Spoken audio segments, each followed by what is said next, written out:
Wait, do you know how to mix your song without hiring other mix engineer? Let me tell you. Hey, my name is Guan Zhang.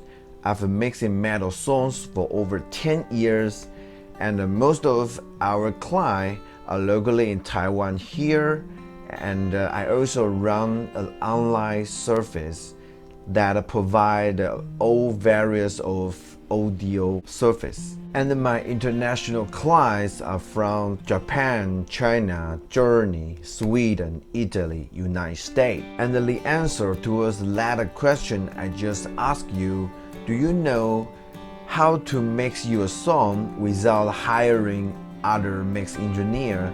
The answer is training yourself. So today I'm gonna to tell you, you can mix any song with just 5 tools.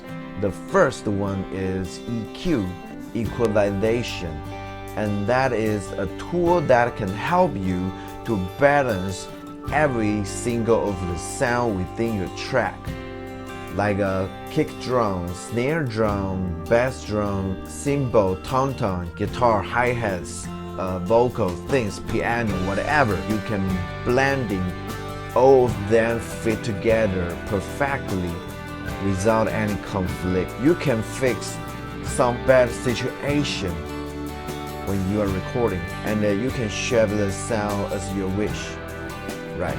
So the next tool is Compressor. The Compressor is a virtual volume controller. You can think it just like there is someone, and you tell them to do something for you.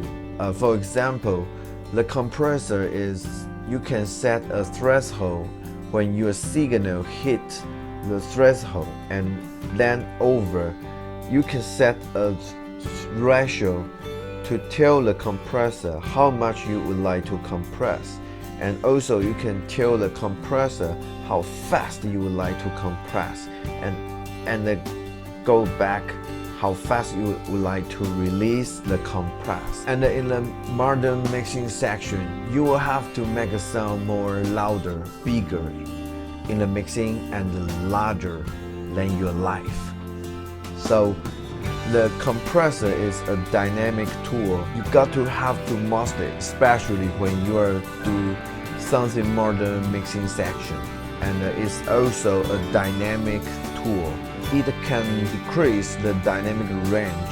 And the next is the reverb and delay. The reverb is trying to create the depth of your mixing, and the delay is trying to create the width of your mixing. So if you use both of them, you can create like a 3D space within your mix. The last one is the saturation. And saturation is like you put cheese on the pizza. You would like to add more flavor. And the distortion, it will change the subtle qualities and the flavor of the sound. The taste of the sound change as you wish. And if you would like to learn more about musical production, mixing techniques, tricks and tips, click the link below, and I will see you in other side. Goodbye. Or you can go to www.strongtones.com